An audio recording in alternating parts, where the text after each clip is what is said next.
The alien general had not planned to come this far.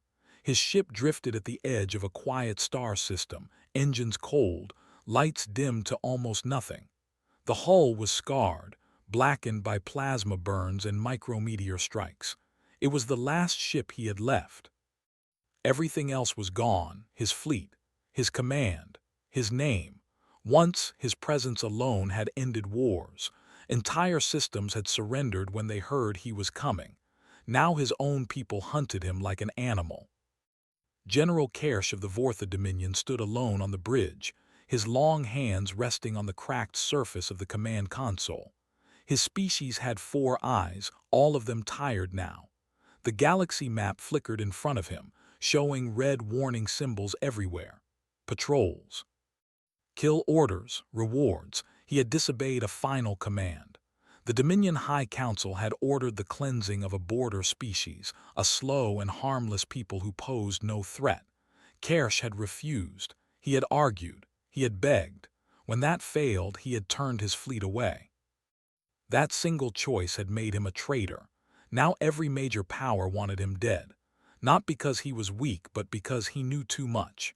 He knew the truth behind their wars, their lies, their so-called order. His ship's sensors picked up something small and strange nearby. A planet with artificial lights, primitive satellites, crude orbital traffic, humans. Kersh had heard of them only in passing, a young species, no unified empire, barely tolerated by their neighbors, not worth conquering yet, and yet they were still here. He studied the planet for days, watching human ships come and go. He saw signs of past conflict, scars in orbit, wreckage fields that told stories of battles humans should not have survived. They were fragile, but they endured. A warning tone sounded softly. A Dominion hunter probe had entered the outer system.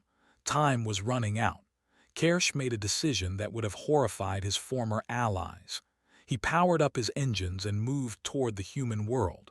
The human ship was a patrol cruiser, old but well-maintained. Its captain, Commander Elias Morgan, had been in space long enough to trust his instincts. When the unknown vessel appeared on sensors, his instincts screamed.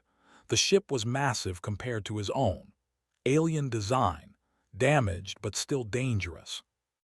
"Open a channel," Morgan ordered calmly, even as his crew tensed. No response. The alien ship did not fire. It did not maneuver aggressively. It simply matched their speed and position. Then something impossible happened. The alien vessel lowered its shields. Morgan frowned. "That's either a trap," he said, "or a message." Before anyone could stop him, Morgan authorized a limited boarding link. A docking arm extended between the ships.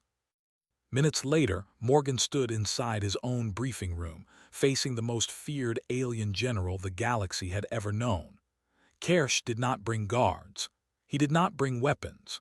He stood tall, armored only in ceremonial plating, his posture formal and controlled. Morgan noticed the scars, the exhaustion, the quiet tension of someone who had not slept properly in a long time. "I expected a monster," Morgan said carefully. Kersh tilted his head slightly. "I expected fear," he replied through the translator. "You are calm." "Humans learned a long time ago," Morgan said. "That panic doesn't help." Kersh considered that. Then he spoke words no human had ever heard from a Vortha general. "I am hunted," Kersh said, "and I am out of time." Morgan did not interrupt. "My people will find this system soon," Kersh continued. "When they do, they will erase everything connected to me. Ships, stations, worlds." Morgan's jaw tightened. "You're saying Earth is in danger because you're here?" "Yes," Kersh said simply. "Then why come here at all?" Morgan asked. Kersh's 4 eyes focused on him. "Because your species does something no other does." Morgan raised an eyebrow. "Which is?"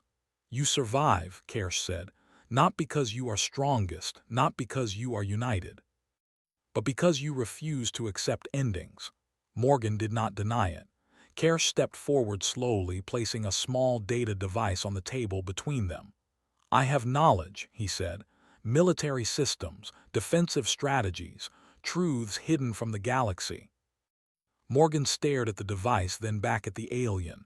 "And you're just giving this to us?" "No," Kersh said. "I am offering a deal." The room felt colder.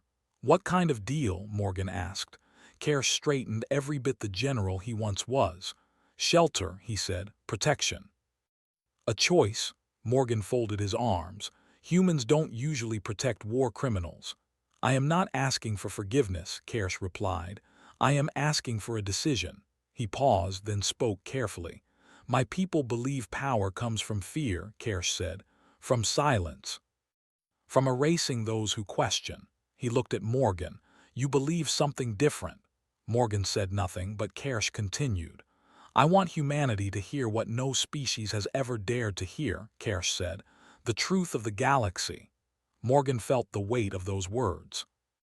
"And what happens when we hear it?" Kersh's voice was steady but heavy. "Then you will be offered the same choice I was." Outside, far beyond the human sensors, Dominion signals grew closer. Morgan exhaled slowly. "You're asking us to step into something much bigger than us." "Yes," Kersh said, "and I am asking because you will." "Why us?" Morgan asked. "Why not another power?" Kersh's gaze softened just slightly. "Because when humans are cornered," he said, "you do not ask who is watching, you ask what is right." Silence filled the room. Morgan finally spoke. "I can't decide this alone." "I know," Kersh said. "That is why this deal is unthinkable." Alarms began to sound softly on Morgan's ship. Long-range sensors had detected unknown contacts at the edge of the system. Kersh turned toward the viewport, watching the distant stars. "They are coming," he said. Morgan looked at the alien general, then at the data device on the table. Humanity had always believed it was small, insignificant, still learning its place. Now the galaxy had knocked on its door. "I'll take this to Earth," Morgan said at last. Kersh nodded. "That is all I ask." As Morgan left the room, Kersh remained standing, alone again. For the first time since he had disobeyed his orders, he felt something unfamiliar. Hope. Not for himself, but for the species that might decide the fate of the galaxy without even knowing it yet. Commander Elias Morgan stood inside the secure communication chamber as the message beam locked onto Earth. The data device rested on the table beside him, silent and heavy, as if it carried more than information. Outside the chamber walls, the ship hummed with nervous energy. Everyone knew something had changed the moment the alien general came aboard. Morgan spoke slowly, choosing every word with care. He explained who Kersh was, why he was hunted, and what he was offering. He did not exaggerate. He did not soften the danger. When the transmission ended, the chamber felt empty. Now there was only waiting. Kersh remained on the alien ship, watching the human cruiser from a distance. He did not move closer. He had learned that humans valued choice, and he would not force one. His ship's sensors continued to track Dominion signals creeping toward the system like a closing fist. He remembered other moments like this, standing before councils and admirals arguing against orders. Back then, his voice had carried authority. Now it carried only truth, and truth was dangerous. On Earth, the reaction was immediate and chaotic. Military leaders demanded details. Politicians argued about risk. Scientists wanted access to the alien data. Civil leaders worried about panic. No one disagreed on one thing. Allowing Kersh to stay meant painting a target on humanity. Yet no one could ignore what he represented. Humanity had always suspected larger powers existed beyond their borders, watching, judging, waiting.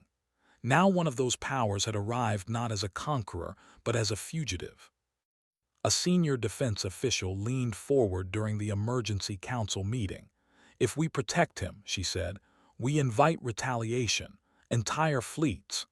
Another voice replied, calm but firm. "If we hand him over, we announce to the galaxy that humans betray those who seek justice." The room fell quiet. Back in space, Morgan met Kersh again, this time aboard the alien ship. The interior was darker than before, power carefully rationed. Kersh stood near a star map, studying projected paths of enemy patrols. They are moving faster than expected, Kersh said. My people are afraid. Afraid of one general, Morgan asked. Afraid of what I know, Kersh replied, and of what I refuse to do. Morgan crossed his arms. You said the deal was about truth, not weapons, not conquest. Yes, Kersh said, because weapons can be stolen, truth cannot. He activated the star map. Images shifted, showing destroyed worlds, erased records, classified orders. These are not rumors, Kersh said.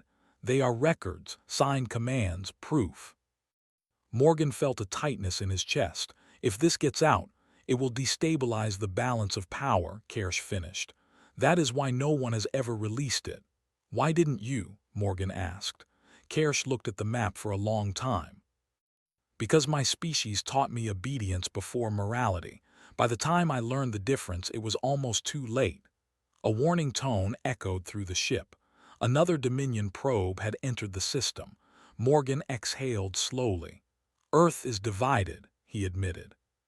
Some want to send you away, others want to study you, a few want to hide you, Kersh nodded. Expected.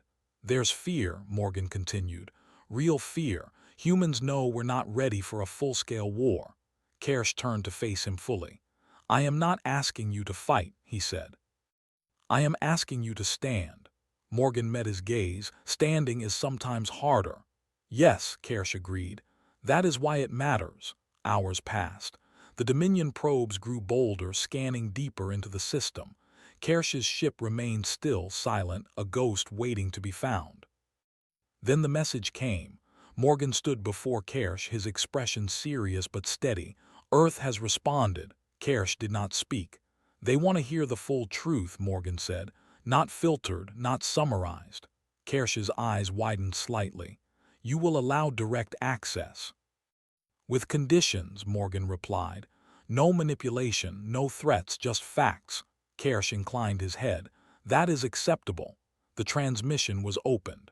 Earth's leaders appeared on the display, their faces tense, curious, wary. Kersh addressed them not as a general but as a witness. He spoke of orders given and carried out, of species erased quietly to make room for trade routes, of councils that spoke of peace while funding annihilation. He did not justify himself. He did not beg. He simply told the truth. When he finished, silence filled the channel. Finally, a civilian representative spoke.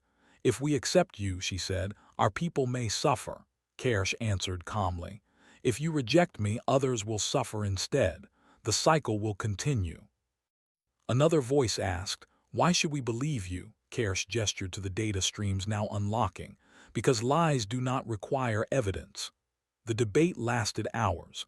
Outside, Dominion ships crossed into the inner system. Their presence was now undeniable. Earth made its choice. Morgan received the final order quietly. He read it twice, then looked up at Kersh. They've agreed, Morgan said. Temporary protection, full disclosure, no secrecy. Kersh closed his eyes for a brief moment. When he opened them, there was relief but also resolve. You understand what this means, Kersh said. They will not stop. We understand, Morgan replied. Humans have a history with bullies. Dominion vessels moved into attack positions, broadcasting demands for Kersh's surrender. They ignored human hails completely. Kersh watched the approaching fleet. If they take me, he said, they may spare you. Morgan shook his head. That's not how humans work. The first Dominion message crackled through, cold and absolute. Surrender the traitor. This system is under judgment. Morgan responded calmly. This system is under protection. There was a pause, then laughter. You are insignificant, the Dominion voice said. Step aside. Morgan's reply was simple. No. Kersh looked at him with something close to awe. You understand they will test you. They always do, Morgan said. As Dominion ships advanced, human defenses activated.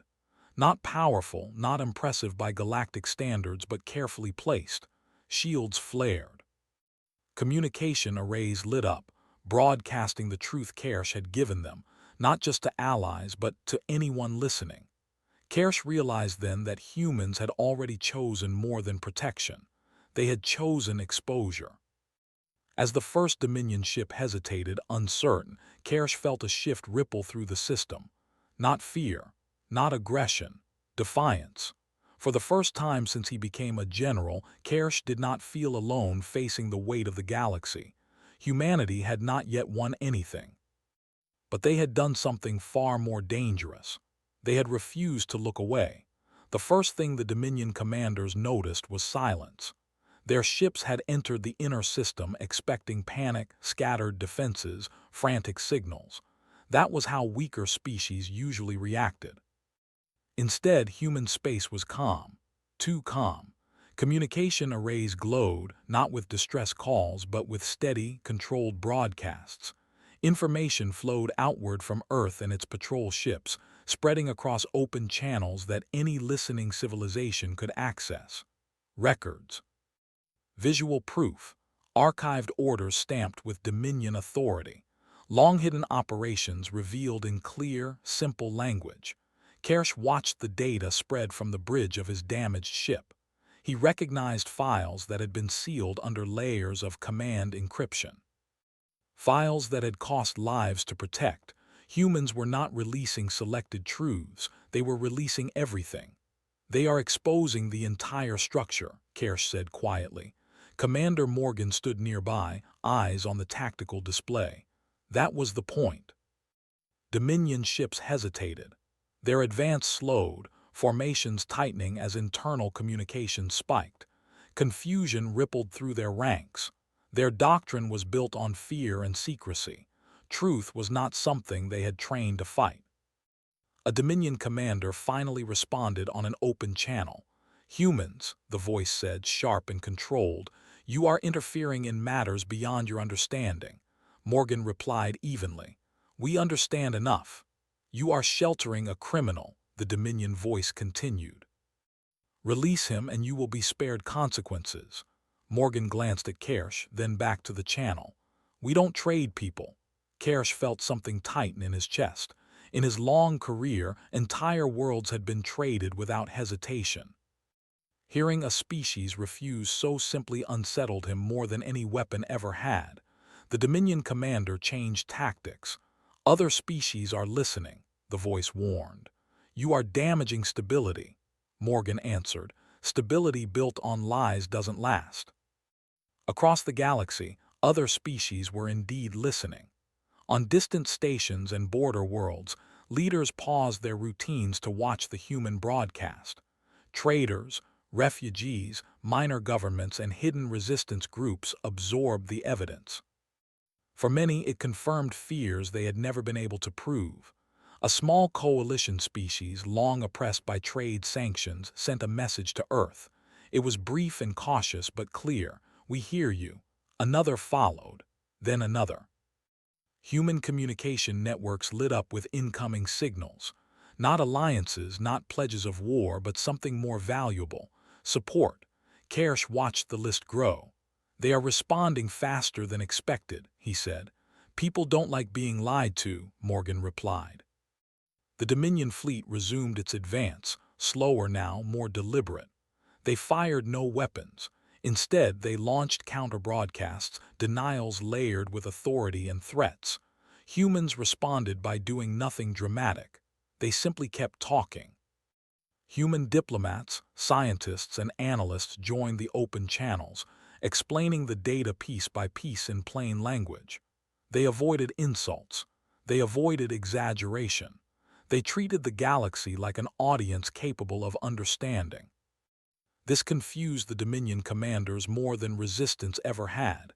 "They are not escalating," one officer said over a private channel. "They are teaching." That word carried no meaning in Dominion doctrine. As tension built, Kersh's ship detected internal conflict among the Dominion fleet. Orders were questioned. Some captains delayed. Others demanded confirmation from higher command that never came. The truth had created hesitation. On Earth, defenses remained active but restrained. No preemptive strikes, no aggressive maneuvers. Humanity was not trying to win a battle. They were buying time, time for the truth to spread, time for others to decide. Kersh found himself studying the humans more closely. Their technology was still crude compared to galactic powers. Their ships were slower, their weapons fewer, but their coordination, their adaptability, and their willingness to expose themselves to risk without immediate gain was something he had never seen. "You know this makes you a target forever," Kersh said to Morgan. Morgan nodded. "We figured that out." "Why accept it?" Kersh asked. "You could have denied me, hidden, stayed small." Morgan thought for a moment. "Because staying small doesn't mean staying safe. It just means you're waiting your turn." A Dominion frigate broke formation and moved closer, its weapons powering up. Human defense grids adjusted, not to attack, but to shield population centers and communication hubs. The frigate paused. Its commander sent a private message, encrypted but poorly masked. Kersh recognized the tone instantly, fear mixed with doubt. "They are unsure," Kersh said. "Good," Morgan replied. The Dominion High Command finally intervened, broadcasting a direct order to all units. "Resume advance, suppress human transmissions, seize the general." The moment that message went out, another signal followed it, a transmission from a neutral galactic archive. The archive confirmed the authenticity of the human data. That confirmation hit harder than any weapon. Dominion captains hesitated again. Some powered down weapons. Others requested clarification. A few began pulling back, unwilling to be recorded attacking a species that had just proven its claims publicly. Kersh exhaled slowly. "Your species understands leverage," he said. "We understand accountability," Morgan answered. As hours passed, the Dominion fleet's cohesion weakened. Human ships maintained their positions, not chasing, not provoking. The broadcasts continued, expanding to include testimonies from other species now brave enough to speak. A pattern emerged. Every time the Dominion threatened, more voices joined the humans. Every time they advanced, another truth surfaced. Kersh felt a strange emotion building inside him. Pride, not in his own actions but in what he was witnessing. "You have done what we never could," he said quietly. "You turned power against itself." Morgan did not respond immediately.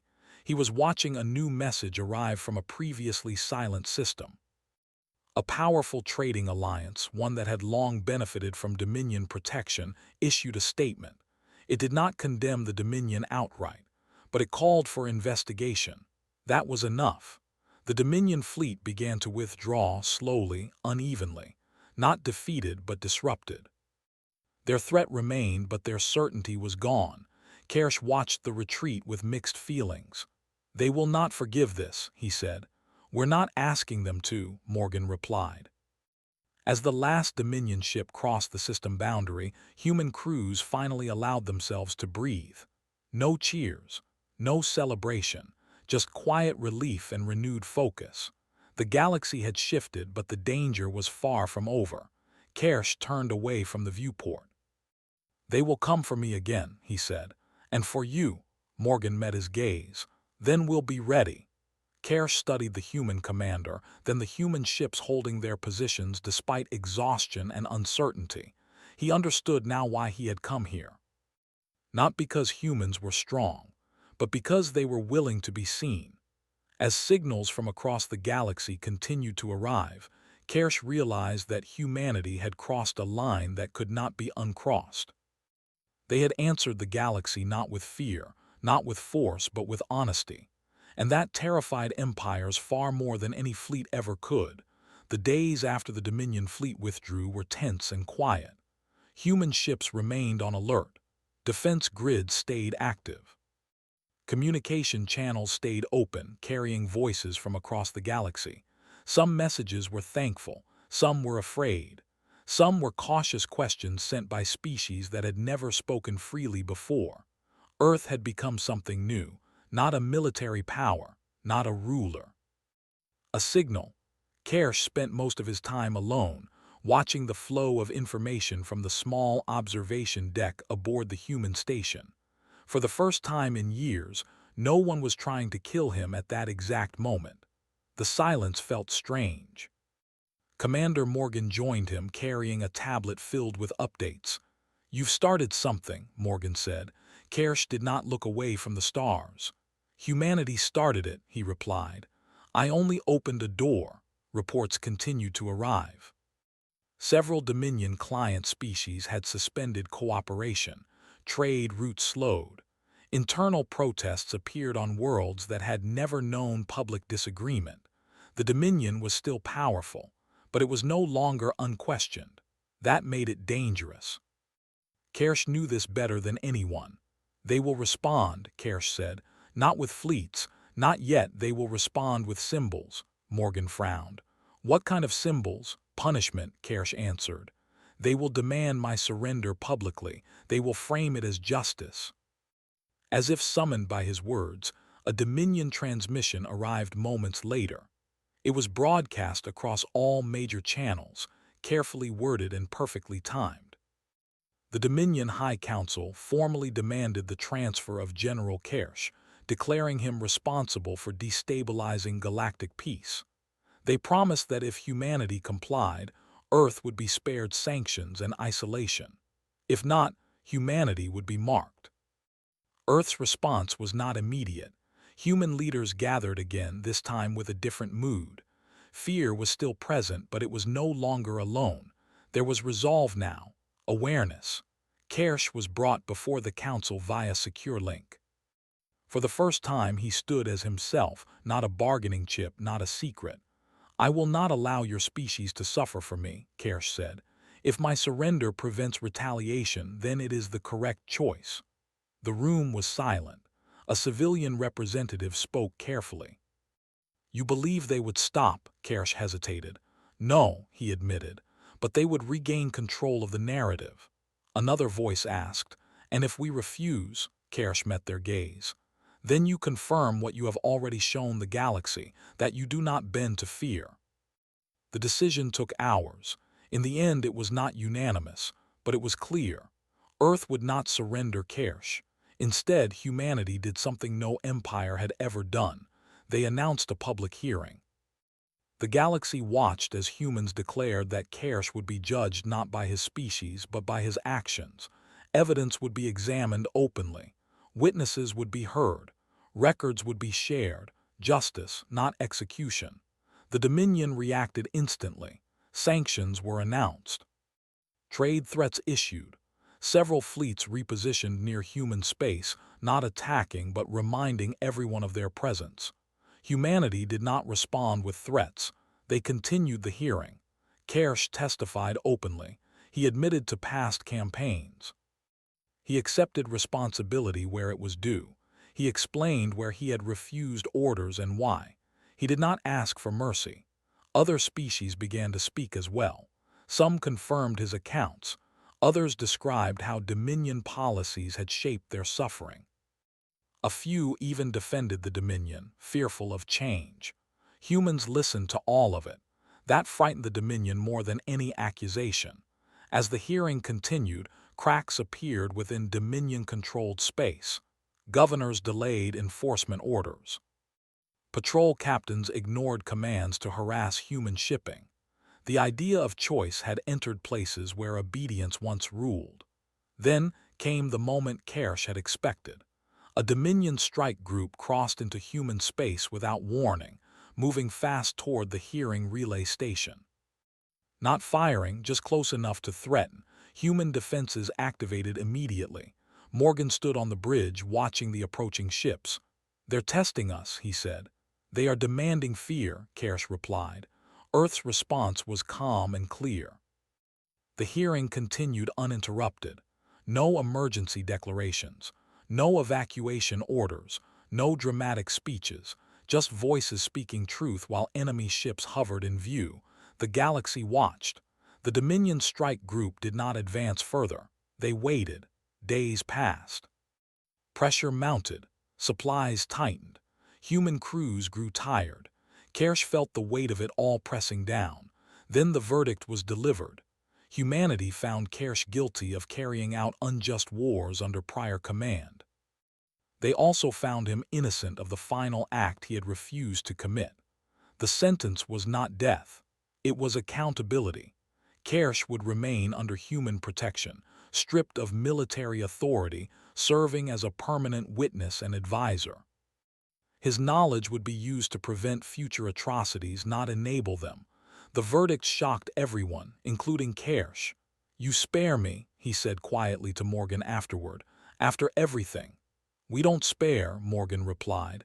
"We choose what comes next." The Dominion strike group withdrew the next day, not because they agreed, because attacking now would confirm everything humanity had exposed. The galaxy began to shift in small but unstoppable ways. New councils formed. Old treaties were questioned. Smaller species found the courage to demand oversight. Humanity did not lead with force. They led with presence. Kersh watched Earth from orbit weeks later, preparing to relocate to a secure facility. He no longer wore his armor. He looked older now, lighter. "I once believed power meant control," he said. "Now I see it means restraint," Morgan nodded. "That lesson took us a long time too." As Kersh's transport departed, messages continued to arrive from across the galaxy. Some asked for help. Some asked for guidance. Some simply said thank you. Humanity had not conquered anyone. They had done something far more dangerous. They had shown the galaxy another way to exist. Kersh looked back one last time at the small blue world that had refused to surrender him, not because he was useful, but because it was right. For the first time in his long life, the future did not feel like a battlefield. It felt like a question. And humanity had taught the galaxy how to ask it. A human was offered an unthinkable deal by a hunted alien general. HFY Reddit story Sci-Fi HFY.